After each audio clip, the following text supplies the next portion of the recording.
Good morning. Happy Mother's Day. It's Sunday, Mother's Day. I'm here in Raleigh, North Carolina. I'm wearing my 321 coffee shirt, um, Skinny Atlas Brewing hat. Got my bikes hanging around. Here I am in the office. I think the last time I checked, I had maybe 7 listeners, so it's not like this is a sponsored thing. Just trying to give you a visual of what I look like if you're not watching on YouTube.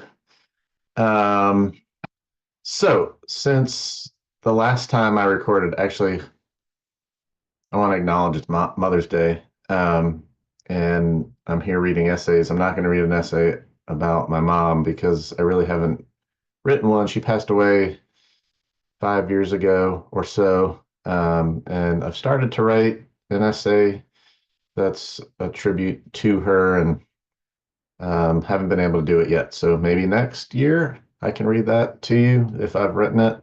Um, But happy Mother's Day to all the mothers, all the kinds of mothers, um, dog moms, stepmoms, foster moms, all the kinds of moms. Um, we couldn't make it through this world without you. Um, so thank you.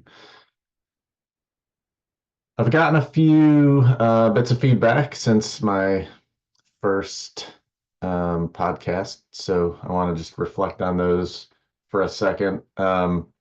One listener or watcher said, "Hey, maybe share your screen less." I was sharing the essay as I was reading it the whole time, and he said, stay on yourself more, share the screen less. So I might share the screen every now and then, but I'll do less screen sharing, see how that goes. Um, Also, there was a big misunderstanding. Well, not big, but there was a misunderstanding. I was brainstorming about, like what is this podcast going to turn into? Are there going to be guests that I have on? Is there going to be a show host that's like hosting the show, and I'm sort of like the guest? I don't know. I don't know what it's going to turn into. But I imagined people might have previously read an essay of mine and said, "Hey, Andrew, like, let's talk about that. I want to hear more about that essay." And I had a few people say, like, that's an interesting idea, having people read your essays on the podcast. And I started to laugh. I'm like, wow, that's weird. No, I wouldn't have someone read my essay on the podcast. um, and anyway, this it sort of like also bubbled up a whole over the past week. Hey, look at me, everybody, look at me. I'm here. I'm doing this thing. It's not about that. Honestly, my massage therapist said I would probably read more of your essays if I could listen to them. So, hey, Takia, these are for you. I'm reading essays. If you like to hear them, let me know. I'll continue to do more. My plans to read an essay a Sunday and see what happens, see where this thing goes. Um, So the essay I'm going to read today, and I'm going to share my screen briefly because I do want to show you some stuff. So here we go, sharing my screen for those that are watching. The essay that I'm going to read today is called "I Wish High School Me Knew Anything Was Possible." And hey, you can teach grown-ups how to fly. Um, so one thing I wanted to point out is that this essay is published in Age of Empathy. Age of Empathy is a publication on Medium. Before I ever was a member of Medium and I would read other people's articles or posts or whatever I called them at the time, I never knew anything about publications. And only until I started writing regularly and becoming involved in the Medium community did I realize, oh wow, there's a whole thing going on here. There's publications. You can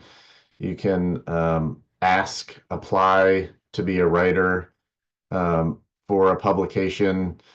You can submit essays to publications that you're a writer for. One of the best things that happened to me is discovering this and having essays rejected, being rejected from publications. Like, no, you're not a good fit for our publication.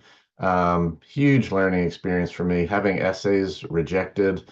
No way to become a better writer than to have your work rejected. I mean, honestly, I learned a lot.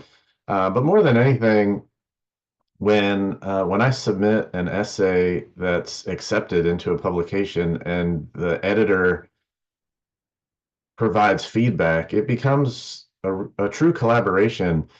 And for the most part, the best things that I've written have been the edited things where I've gotten feedback. And it's just, I can't thank the editors enough. So thank you to Age of Empathy. Thank you to all of the publications on Medium. And I'll certainly tell you as I read essays, I'll certainly highlight which publication they came from. Um, so before I stop sharing my screen, I just want to highlight that the feature picture is my headshot from my high school yearbook, and you'll note that I was the inspiration for Harry Potter. I didn't know if you realized that. All right, I'm going to stop sharing because that was the advice I was given, and I'm going to go ahead and read this essay to you. I hope you enjoy it. So again, I wish high school me knew anything was possible. You can teach grown-ups how to fly. The high school kids still have to take the test that tells them what they can be when they grow up. I hope not. Mine said I can be an assembly line worker or a drill sergeant. It must have been influenced by watching Lucy and Ethel taking a job at the chocolate factory. Now, if I'll put a link to the show notes, or I'll put a link to this essay in the show notes, and there you can see I Love Lucy, an episode of I Love Lucy where they're working on a chocolate factory assembly line, and the person that they're working for is acting like a drill sergeant. And I just think it's hilarious that my memory brought me back to thinking that I was good to be an assembly line worker or a drill sergeant, and then I searched for, a memorable TV show where people were working on an assembly line, and I had no idea that I was going to see in the scene that their boss was acting like a drill sergeant. Like I didn't know that was going to happen when I pulled up what was, I guess, a half memorable video. Anyway, kind of a funny thing. So I just took an aside. I'm going to go back into the essay now. I didn't know anything was possible. All I wanted to be was an auto mechanic. My parents wanted me to be a doctor, lawyer, or engineer, and the high school career counselor was pointing me in the direction of giving and taking orders. My best friends had solid plans. One was headed to Ohio to play football, and another to Colorado to study music, and another to study art in South Jersey. Meanwhile, I was languishing. I didn't want to do anything. I applied to one college, Stevens Tech in Hoboken, because that's where my father and older sister went.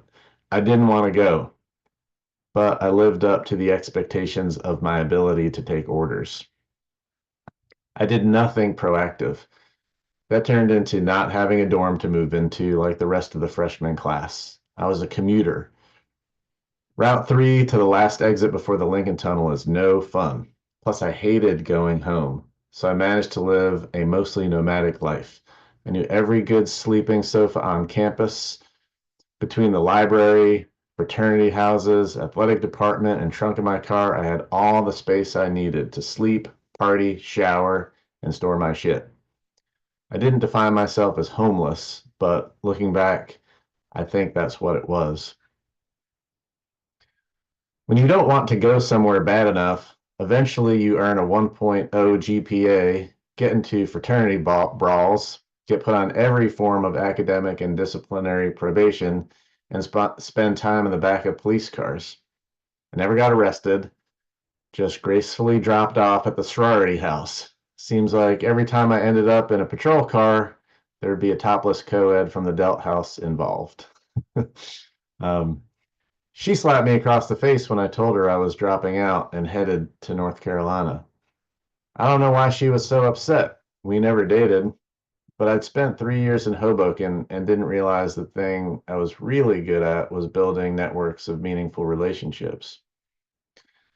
I left New Jersey in my red GMC Sierra pulling a red trailer. The Harley Sportster I was towing had red pinstripes, and the girl in my passenger seat had red curls.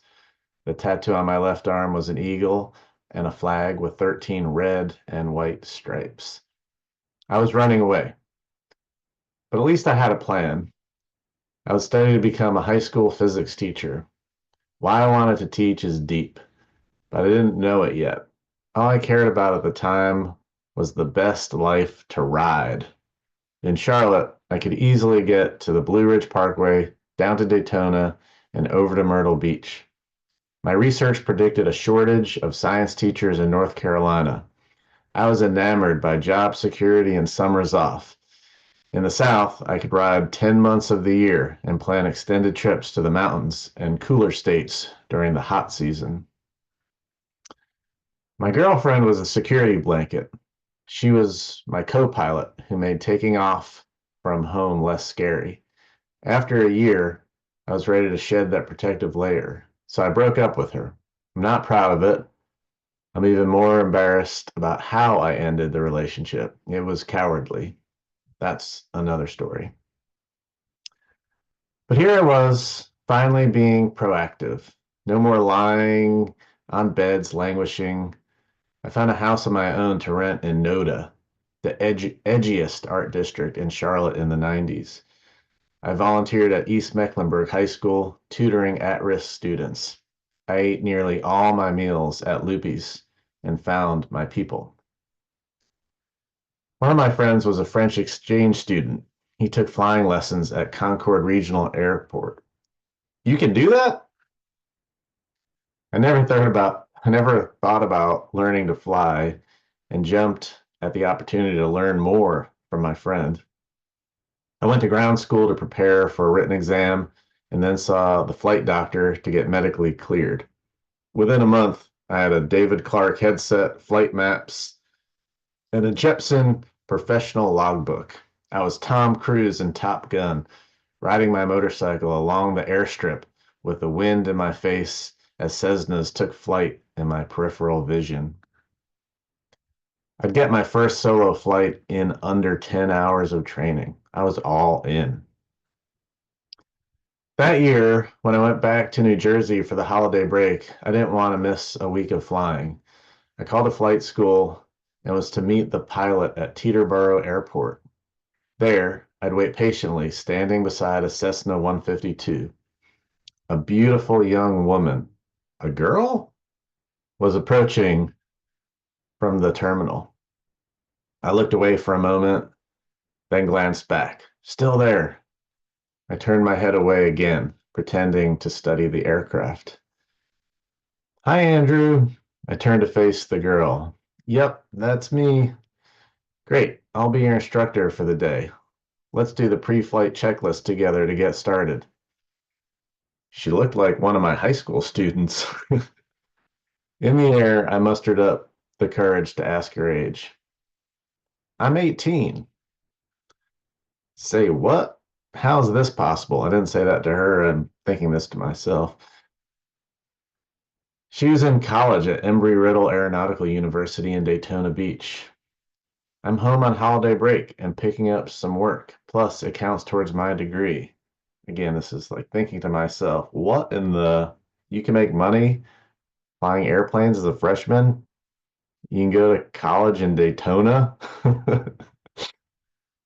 After that holiday visit to New Jersey, I returned to my teacher training with a fresh perspective.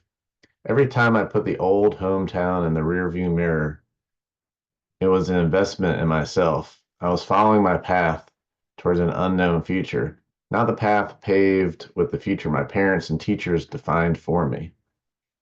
I spent 3 years languishing in mechanical engineering hell, dragged an innocent redhead to North Carolina, and spent another 2 years finding myself before discovering flight school as an expensive hobby. But I also reaffirmed that teaching would be my profession.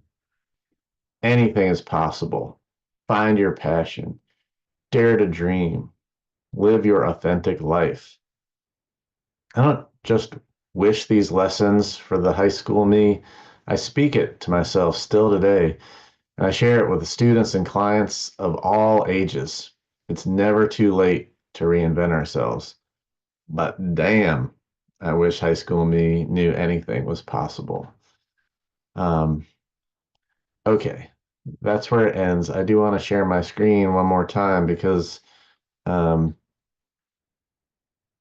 you can see that at the very end of the story, I found this picture of the cover of a notebook that I had when I was in high school, and it just, I don't know, just somehow screamed at me the struggle that I was going to through at the time. But again, I'll put the link to the story in the show notes if I figure out how to do that, and you can take a closer look at that. I wanted to read this story today because as I was coming up with a theme for this podcast about being your authentic self and having the ambition to do to live your dreams. This story it